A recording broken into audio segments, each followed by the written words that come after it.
وَيَأْمُرُونَ النَّاسَ بِالْبُخْلِ وَيَكْتُمُونَ مَا آتَاهُمُ اللَّهُ مِنْ فَضْلِهِ وَأَعْتَدْنَا لِلْكَافِرِينَ عَذَابًا مُهِينًا وَالَّذِينَ يُنْفِقُونَ أَمْوَالَهُمْ رِئَاءَ النَّاسِ ولا يؤمنون بالله ولا باليوم الآخر ومن يكن الشيطان له قرينا فساء قرينا صدق اللہ العلی العظیم۔ اللہ جل جلالہ ارشاد فرماتے ہیں والذین ينفقون الذین یبخلون، کہ وہ لوگ جو بخل کرتے ہیں، کنجوسی کرتے ہیں، خود بھی کنجوسی کرتے ہیں، وَيَأْمُرُونَ النَّاسَ بِالْبُخْلِ، اور دوسروں کو بھی کنجوسی کا حکم دیتے ہیں، وَيَكْتُمُونَ مَا آتَاهُمُ اللَّهُ مِنْ فَضْلِهِ، اور جو کچھ اللہ تعالیٰ نے ان کو دیا ہے اپنے فضل میں سے اس کو چھپاتے ہیں۔ تین کام کرتے ہیں، خود بھی کنجوسی کرتے ہیں، دوسروں کو کنجوسی کا حکم دیتے ہیں، اور اللہ تعالیٰ کے دیے ہوئے فضل کو چھپاتے ہیں۔ تو اب اللہ تعالیٰ فرماتے ہیں ایسے لوگوں کے لیے وَأَعْتَدْنَا لِلْكَافِرِينَ عَذَابًا مُهِينًا، ایسے ناشکروں کے لیے ہم نے ذلت والا عذاب تیار کر رکھا ہے۔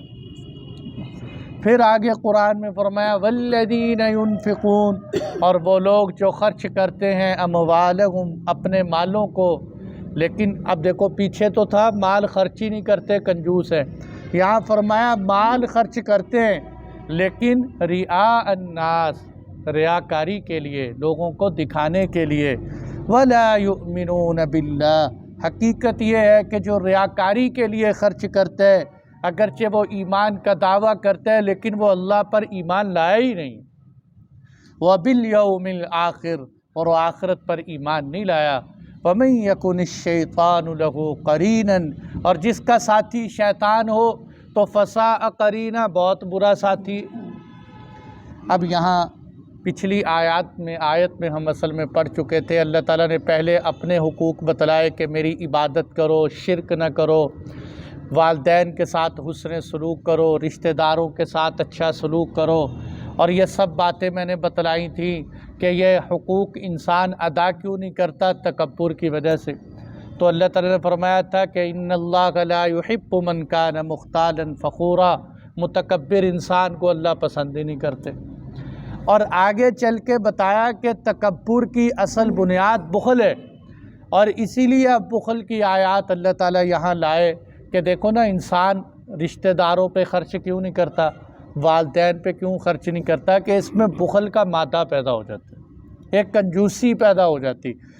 بخل کی وجہ سے انسان بہت سارے حقوق ادا کرنے سے محروم ہو جاتا ہے، اور سخی آدمی سخاوت کی وجہ سے انسان بہت آگے نکل جاتے ہیں۔ قرآن میں اللہ تعالیٰ نے بے شمار جگہوں پر سخاوت کو، بخل کو بیان کیے ہیں، لیکن 4 آیتیں میں آپ کے سامنے رکھتا ہوں، تفصیل میں تو نہیں جائیں گے، باقی اللہ کے محبوب کے ارشادات بھی سناؤں گا۔ قرآن میں ایک اور جگہ فرمایا الشیطان یعدکم الفقر ویأمرکم بالفحشاء واللہ یعدکم مغفرۃ منہ وفضلا واللہ واسع علیم، فرمایا 2 کام شیطان کرتے ہیں، اور شیطان کے مقابلے میں 2 کام اللہ کی طرف سے ہوتے ہیں۔ شیطان 2 کام کیا کرتے ہیں؟ وہ کہتے ہیں اگر تم مال خرچ کرو گے تم فقیر ہو جاؤ گے، یعدکم الفقر، وہ فقر سے تمہیں ڈراتے کہ تم تو بالکل خالی ہو جائے گا، تو کنگال ہو جائے گا، تیرے پاس پیسے کہاں سے آئیں گے، یہی تو تیری ساری جمع پونجی۔ اب یہ شیطان انسان کے ذہن میں فقر لاتا ہے جگہ جگہ۔ بلکہ ایک مجھے ساتھی خود کہنے لگا، وہ بینک میں کام کرتے ہیں، کہنے لگے ایک دن میں اپنی گاڑی میں جا رہا تھا، میں نے شیخ سدیس کی قرآن کی یہی آیت لگائی ہوئی تھی الشیطان یعدکم الفقر ویأمرکم بالفحشاء، تو کہتے میں نے یہ آیت سنی، مجھے لگا کہ یہ سارا کام ہم کرتے ہیں، کہ بینک میں اگر کوئی آتا ہے نا تو اسے کیا کہا جاتا ہے، او بھائی اپنے پیسے انویسٹمنٹ کر لو ورنہ تم غریب ہو جاؤ، ورنہ تم غریب ہو جاؤ، مر جاؤ۔ اور جناب انشورنس والے پیسے لگاؤ بھائی ورنہ مر جاؤ گے، تیرے بعد تیری نسل کا کیا بنے گا؟ اور اگر تیرے مکان کو خدا نخواستہ آگ لگ گئی تو تجھے گھر کہاں سے ملے گا؟ اور اللہ فرماتے ہیں یہ سب کام کس کے ہیں؟ شیطان کے ہیں، کہ شیطان تمہیں فقر سے ڈراتا ہے کہ تم غریب ہو جاؤ، مر جاؤ گے بھوکے پیاسے۔ اب بھی بہت سارے لوگ، ایک دن مجھے یہاں مسجد میں ایک ساتھی ملا، کہنے لگا مولوی صاحب مجھے لگتا ہے اب پاکستان میں قحط آ جائے گا۔ میں نے کہا خدا کا خوف کرو بھائی، یہ جتنا میڈیا ہے نا، یہ سوشل میڈیا ہمارا، یہ کبھی مثبت چیز نہیں دکھائے گا، منفی چیزیں، تاکہ لوگ پریشان ہو جائیں۔ لوگ پہلے ڈپریشن کے بیمار ہیں، شکار ہیں، ساری رات بیچارے چارپائی پہ یہی سوچتے رہتے ہیں کہاں سے آئے گا، کتنا آئے گا، کل میرا کیا بنے گا، میری نسلوں کا کیا بنے۔ اور ادھر صحابہ کرام کا یقین تھا کہ گھر میں کچھ بھی نہیں چھوڑا، کہ پیچھے کیا چھوڑا عبداللہ بن مسعود، کہ میں نے پیچھے اپنی بچیوں کو سورہ واقعہ سکھا دی ہے، اور اللہ کے محبوب نے فرمایا کہ جس گھر میں سورہ واقعہ پڑھی جائے گی وہاں کبھی فاقہ نہیں آئے گا۔ تو شیطان کیا کرے گا کہ نہیں قحط آ رہا ہے، ڈالر مہنگا ہو جائے گا، حالات بگڑ جائیں گے، تمہارے اوپر زمین تنگ ہو جائے گی۔ میرے دوستو یہ حالات وقت کے ساتھ ساتھ الحمدللہ چلتے رہتے ہیں، یہ سب دھوکے ہیں یہ۔ بلکہ حضرت مولانا یوسف صاحب تبلیغ والے جو ہیں نا، ان کے پاس ایک بندہ ہے، کہنے لگا حضرت مہنگائی بہت ہو گئی، کیا کریں، مہنگائی بہت ہے، تو اس کے لیے ہم جو ہے کوئی ہڑتال کریں۔ تو حضرت نے فرمایا ہڑتال کرنا تو شیاطین سکھلاتے ہیں۔ انہوں نے کہا وہ کیسے؟ تو انہوں نے حضرت نے آیت پڑھ کے سنائی کہ الشیطان یعدکم الفقر، کہ شیطان تمہیں فقر سے ڈراتا ہے، وہ تمہیں کہے گا تم بھوکے مر گئے۔ اچھا انسان کی تنخواہ پہلے 10,000 ہوتی، پھر 15 مل جاتی۔ کبھی آپ نے اندازہ سچی بات بتانا، اللہ کے گھر میں بیٹھے ہیں، کبھی آپ نے مسجدوں کے مولویوں کی ہڑتال سنی ہے کہ ہماری تنخواہ کم ہے؟ کبھی آپ نے مدارس کے اساتذہ کی تنخواہیں کے بارے میں سنا ہو کہ انہوں نے ہڑتال کی ہے ہماری تنخواہیں کم؟ اچھا ہڑتال کون کرتے ہیں؟ ڈاکٹروں کی ہڑتال، وکلاء کی ہڑتال، اور بڑے بڑے جناب ان لوگوں کی ہڑتالیں، تنخواہیں دیکھو آسمانوں کو لگ رہی۔ کیا بات ہے یہ ذرا سوچنے کی بات ہے۔ اور کبھی کسی امام مسجد سے جا کے پوچھنا تیری کتنی تنخواہ ہے؟ ائمہ مساجد کی تنخواہ اس قدر ہے ہمارے تو علاقے میں پھر بھی الحمدللہ، ورنہ بعض علاقے ایسے ہیں 3,000 5,000 6,000۔ اور جناب کیا ہے کہ کبھی کبھی کہتے ہیں ملا آپ سارا سال نمازیں پڑھانا، ہم آپ کو دانے دے دیں گے سال بعد۔ ان کو کوئی جبرائیل میکائیل تو نہیں کھلاتے آ کے، لیکن اللہ تعالیٰ کی ذات پر یقین ہے، توکل ہے تو لگے رہتے۔ حکیم اختر صاحب ہوتے تھے نا کراچی میں، حضرت لطیفہ سنایا کرتے تھے، فرماتے تھے ایک دفعہ نا ایک بادشاہ نے اعلان کیا کہ جو میرے ہاتھی کو رلا دے گا میں اس کو انعام دوں گا۔ کہتے مختلف لوگ آئے، انہوں نے ہاتھی کو رلانے کی کوشش کی، ہاتھی رویا ہی نہیں۔ ایک مولوی صاحب بیچارہ، اس نے کہا میں ہاتھی کو رلا دوں۔ وہ گیا، اس نے ہاتھی کے کان میں کچھ کہا، ہاتھی رونے لگ گیا۔ انہوں نے کہا کیا ہوا؟ کہ تو نے بس میں تمہیں انعام تو دوں گا لیکن یہ تو نے کون سا فارمولہ لگایا یہ تو بتاؤ ذرا۔ تو ہاتھی نے انہوں نے کیا کہا؟ انہوں نے کہا میں نے کچھ نہیں کیا، میں نے ہاتھی کو صرف اپنی تنخواہ بتائی ہے، میں نے ہاتھی کو اپنی تنخواہ بتلائی ہے۔ تو میرے دوستو اصل بات یہ ہے کہ الشیطان یعدکم الفقر، وہ تمہیں فقر سے ڈرائے گا، تم مر جاؤ گے، بھوکے ہو جاؤ۔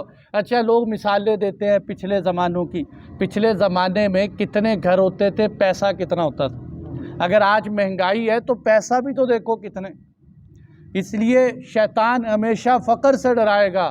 وَيَأْمُرُكُمْ بِالْفَحْشَاءِ، تمہیں برے رستوں کے حکم دے گا کہ یہ غلط کام کرو، یہ برائی کرو، یہ کرو، وہ کرو۔ اور اب اللہ تعالیٰ کیا کرتے ہیں؟ وَاللَّهُ يَعِدُكُمْ مَغْفِرَةً، شیطان تمہیں برائی پہ رستوں پہ لائے گا، تم سے گناہ کروا دے گا۔ اللہ تمہیں فرمائیں گے مایوس نہ ہو، میں تمہاری بخشش کر دوں۔ وَاللَّهُ يَعِدُكُمْ مَغْفِرَةً، اللہ تم سے مغفرت کا وعدہ کرتے ہیں۔ وَفَضْلًا، اور ساتھ کیا فرمایا کہ میں تمہیں اپنا فضل دوں گا، تمہیں اپنے خزانوں سے دوں گا، تمہیں شیطان کے فقر سے گھبرانے کی ضرورت نہیں۔ تو بھائیو اب شیطان کی ماننی ہے یا رحمان کی ماننی؟ شیطان تو رستہ دکھاتا ہے فقر کا، اور رحمان رستہ دکھاتے ہیں فضل کا۔ اس لیے مسجد سے نکلتے ہوئے ہم کیا دعا پڑھتے ہیں؟ اللہم انی اسألک من فضلک، یا اللہ تجھ سے تیرے فضل کا سوال کرتے ہیں۔ فَإِذَا قُضِيَتِ الصَّلَاةُ، جب تم جمعے کی نماز پڑھ لو، فَانْتَشِرُوا فِي الْأَرْضِ وَابْتَغُوا مِن فَضْلِ اللَّهِ، اب تم اللہ سے کیا کرو؟ اللہ کا فضل تلاش کرو، اللہ سے فضل مانگو۔ تو اس لیے میرے دوستوں فضل مانگنا چاہیے۔ بہرحال فضل پہلے بھی ہو چکا کہ فضل پیسوں کا نام نہیں ہے کہ 10,000 ہے 15,000 ہو جائیں، 15,000 ہے تو 20,000 ہو، 20 کہتے نہیں بڑا اچھا، کوئی تھوڑا سا مالدار ہو جائیں کہتے نہیں فلانے پہ اللہ کا بڑا فضل ہے۔ اچھا جی کیا فضل ہے؟ کہتے بہت کروڑوں پتی ہو گئے۔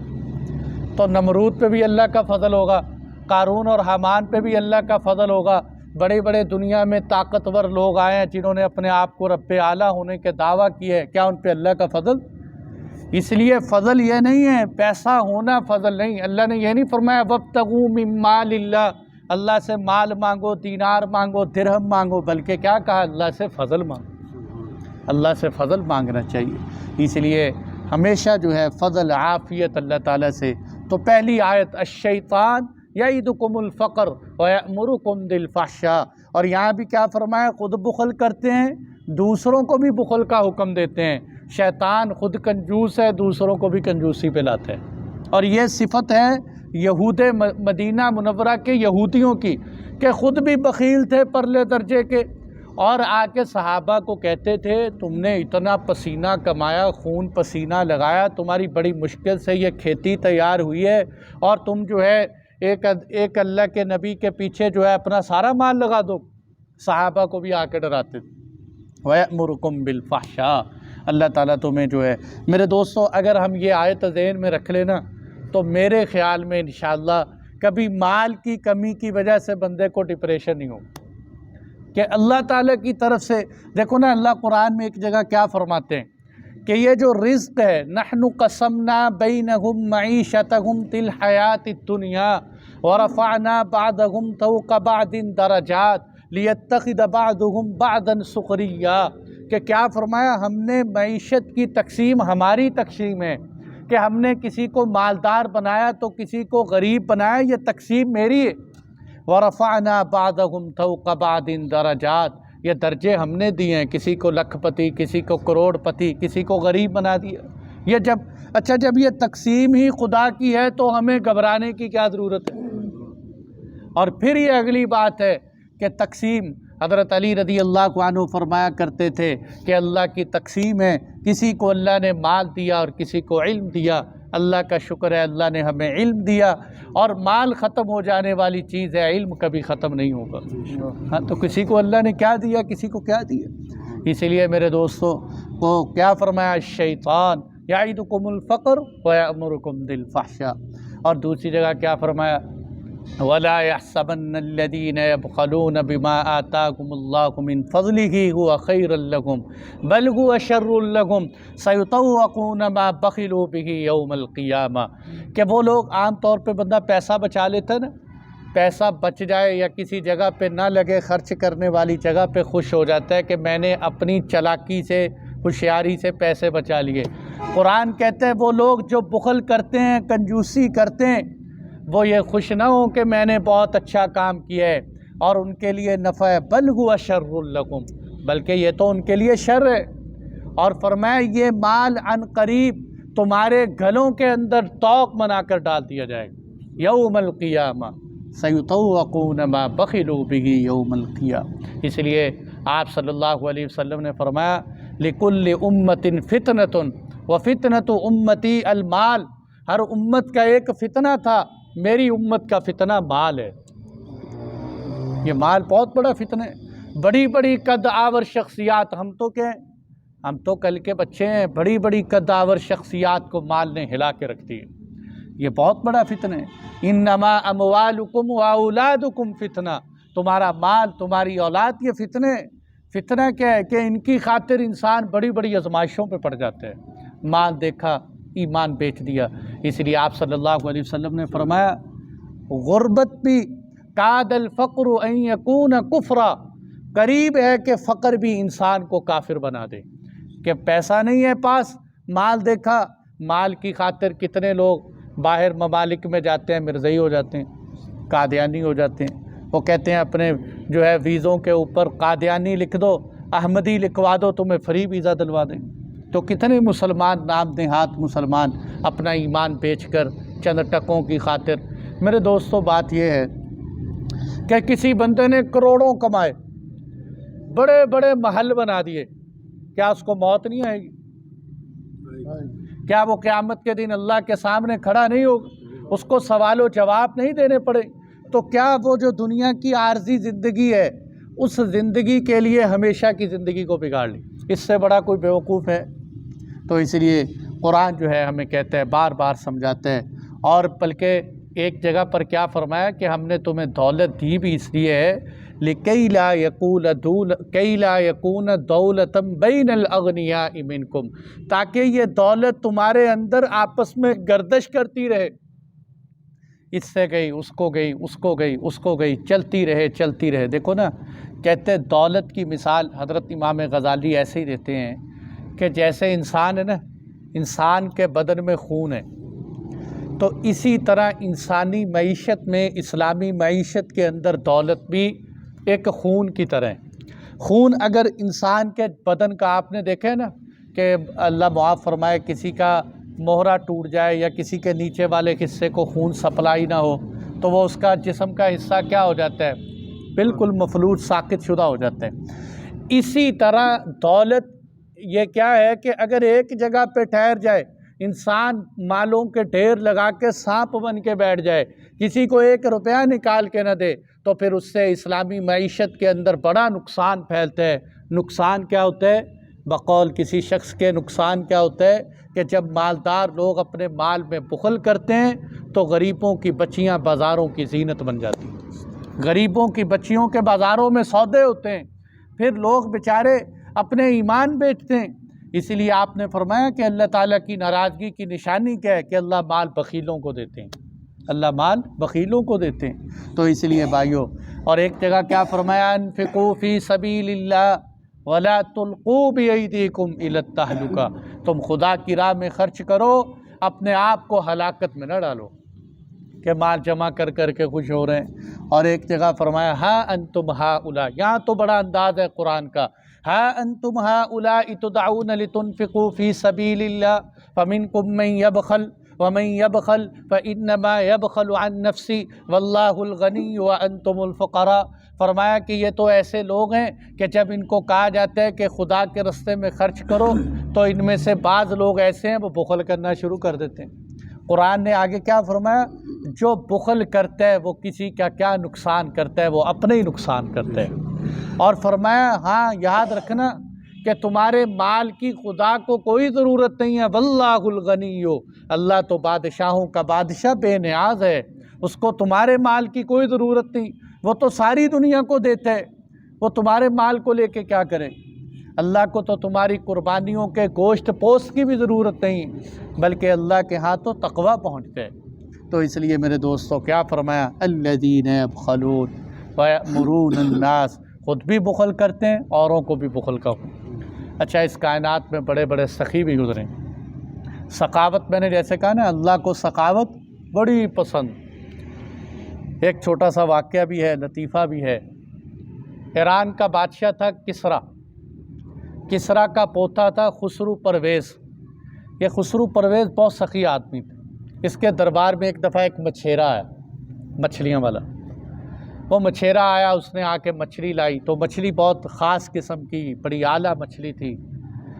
وہ خسرو پرویز کو بڑی پسند آئی مچھلی۔ اس نے کہا بھئی اس کو 4000 دینار دے دو۔ کتنے دینار دے دو؟ کروڑوں بنتے ہیں، کروڑوں انعام دے دو اس کو، 4000 دینار۔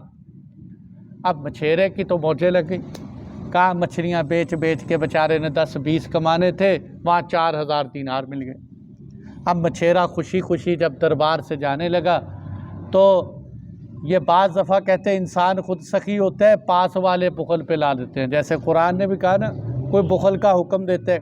تو اس کی بیوی تھی شیری، اس نے کہا تیرا دماغ خراب ہے، تو نے 4000 دینار ایک مچھیرے کو ہی دے دیے، وہ کل کو خزانے پہ تو بہت بوجھ پڑ جائے۔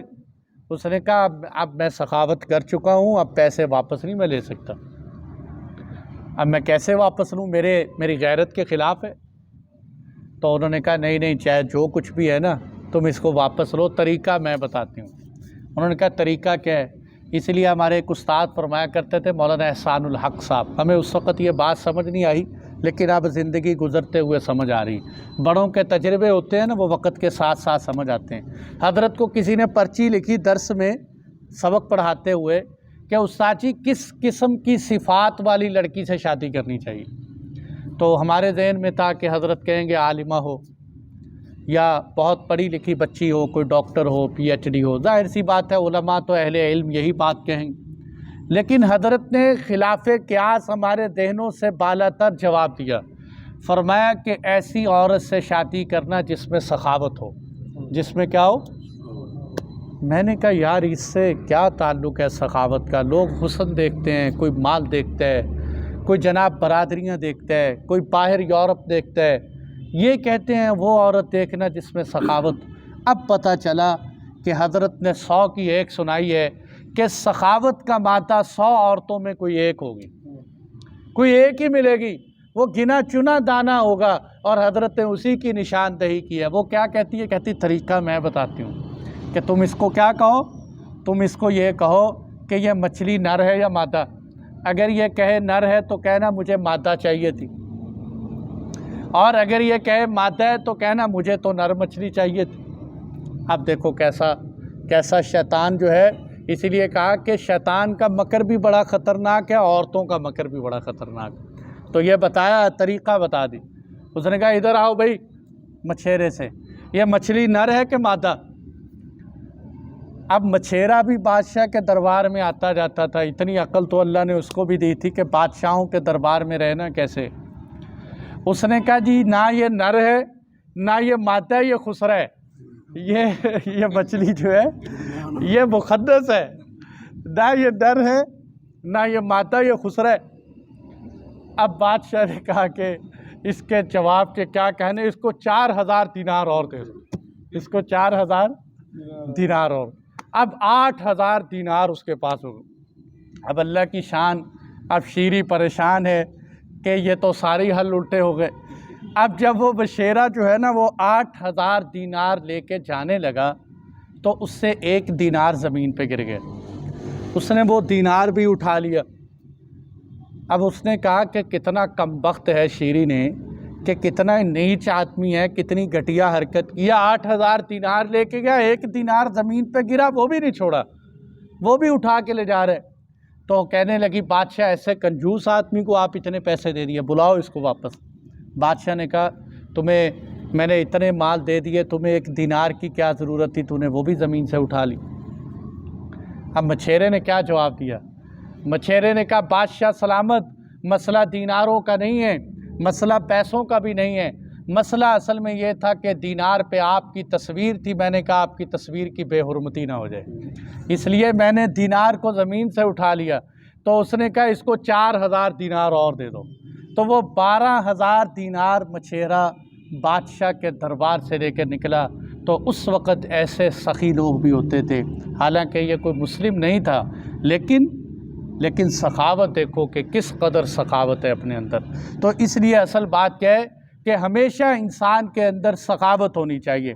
سخاوت اللہ کو بڑی پسند ہے، بلکہ سخاوت کے حوالے سے ایک حدیث میں فرمایا عن ابی ہریرہ رضی اللہ عنہ قال قال رسول اللہ صلی اللہ علیہ وسلم ما من یوم یصبح العباد فیہ الا ملکان ینزلان فیقول احدهما اللہم اعط منفقا خلفا ویقول الآخر اللہم اعط ممسکا تلفا۔ فرمایا کہ جب بھی انسان صبح کرتا ہے تو 2 فرشتے آتے ہیں، اور وہ فرشتے کیا دعا کرتے ہیں؟ وہ کہتے ہیں یا اللہ جو تیرے رستے میں خرچ کرنے والا ہے تو اس کو مزید عطا فرما، اور دوسرا فرشتہ کہتا ہے یا اللہ جو تیرے رستے میں مال روکتے ہیں، بخیل ہیں، ان کے مال کو ضائع کر دیں۔ تو اس لیے دونوں دعائیں، سخاوت کریں گے فرشتے کی دعا ملے گی، اور کنجوسی کریں گے بد دعا ملے گی۔ تو اس لیے بھائیو، بلکہ ایک روایت میں حضرت اسما تھی نا، حضرت عائشہ کی بہن لگتی، لیکن سگی بہن نہیں تھی، حضرت اسما حضرت عائشہ کی بہن تھی۔ حضرت عبداللہ بن زبیر انہی کے بیٹے تھے حضرت اسما کے۔ ان سے آپ نے فرمایا انفقی ولا تحسی، اے اسما خرچ کر اور روک روک کے نہ رکھ، اگر تو روک روک کے رکھے گی تو اللہ بھی تجھ پر روک دے گا، اور اگر تو خرچ کرے گی اللہ تجھ پر خرچ کے دروازے کھول دے گا، اللہ بھی دروازے کھول دے گا۔ تو اس لیے بھائیو ایک اور بڑی پیاری حدیث ہے، فرمایا قال رسول اللہ صلی اللہ علیہ وسلم، ترمذی کی حدیث ہے، حضرت ابو ہریرہ روایت کرتے ہیں، فرمایا السخی قریب من اللہ، سخی اللہ کے قریب ہے، قریب من الجنہ، سخی جنت کے قریب ہے، قریب من الناس، سخی لوگوں کے قریب ہو جاتا ہے، بعید من النار، جہنم سے دور ہو جاتا ہے۔ سخی اللہ کے قریب، اللہ کے جو ہے اسی طرح جنت کے قریب، لوگوں کے قریب، جہنم سے دور ہو جاتا ہے۔ اور اب بخیل، والبخیل بعید من اللہ، بخیل اللہ سے دور ہو جاتا ہے، بعید من الجنہ، جنت سے بھی دور ہو جاتا ہے، بعید من الناس، لوگ بھی کہتے ہیں چھوڑو یار یہ تو کنجوس آدمی ہے، لوگوں سے بھی دور ہو جاتا ہے، اور فرمایا کہ قریب من النار، جہنم کے پاس چلا جاتا ہے۔ اس لیے ایک جگہ بلکہ فرمایا ایک حدیث میں اسی میں، والجاہل سخی احب الی اللہ من عابد بخیل، کہ وہ آدمی جو سخی ہو لیکن جاہل ہو، یہ اللہ کو اس بخیل، اس عابد سے پسند ہے جو کنجوس ہو۔ عابد ہے لیکن کنجوس ہے، اس کے مقابلے میں وہ سخی آدمی کہ جو ہے تو جاہل اللہ کو پسند ہے۔ اس لیے ایک روایت میں تو یہ بھی فرمایا کہ مومن کے اندر دو خصلتیں یہ جمع ہی نہیں ہو سکتی، کہ بخل بھی ہو، بد اخلاقی بھی ہو۔ مومن ہو بخیل ہو، کیسے ہو سکتے ہیں؟ مومن بخیل نہیں ہو سکتا۔ آپ صلی اللہ علیہ وسلم سخیوں کے سخی، اماں جان فرمایا کرتی تھی حضور کی سخاوت سارا سال بہتی تھی، لیکن جب رمضان آتا تھا تو حضور کی سخاوت دریا کی طرح بہتی تھی۔ اللہ کے محبوب سخی، بہت سخی۔ ایک دفعہ واقعات یاد آ رہے ہیں، بات سمیٹتے ہیں۔ ایک دفعہ نا دو بندوں میں جھگڑا ہو گیا آپس میں، انہوں نے کہا کہ بنو امیہ والے زیادہ سخی، دوسروں نے کہا نہیں یہ اللہ کے نبی کا جو گھرانہ ہے یہ زیادہ سخی، بنو ہاشم زیادہ سخی، اختلاف ہو۔ انہوں نے کہا چلو آپس میں آزماتے ہیں کیا کریں۔ انہوں نے کہا یہ 500 درہم تم لے جاؤ اور 500 درہم میں لے جاتا ہوں، ہم دیکھتے ہیں کہ کیا کرتے ہیں دونوں طرف۔ بلکہ 500 درہم نہیں، سوری واقعہ غلط ہو گیا، کہ آپس میں ان کا ٹکراؤ ہوا کہ کیا کریں کہ بنو ہاشم سخی زیادہ ہے یا بنو امیہ زیادہ سخی۔ انہوں نے کہا چلو تم بنو امیہ کے پاس جاؤ، تم بنو امیہ کی سائڈ لیتے ہو، میں بنو ہاشم کے پاس جاتا ہوں۔ دونوں نے جا کے اپنی حاجت کا اصرار کیا۔ انہوں نے کہا بھائی بات یہ ہے کہ مجھے ضرورت ہے، کچھ پیسے چاہیے۔ ادھر بنو امیہ کے پاس گیا، اس نے کہا مجھے پیسوں کی ضرورت ہے، کچھ پیسے چاہیے۔ تو وہ جو بنو امیہ کے پاس گیا انہوں نے اس کو 500 درہم دیے۔ وہ جو بنو ہاشم کے پاس گیا انہوں نے اس کو پہلے خود 500 درہم دیے، پھر اپنے بھائی کے پاس بھیجا، انہوں نے 500 درہم دیے، پھر اپنے چچے کے پاس بھیجا، انہوں نے 500 درہم دیے، 1500 درہم لے کر گیا۔ وہ 500 درہم لے کے آئے۔ جب 1500 اور 500 درہم ہوئے، انہوں نے کہا بھائی اب تو پتہ چل گیا کہ اللہ نے بنو ہاشم میں سخاوت زیادہ رکھی ہے، پیسے واپس کراؤ۔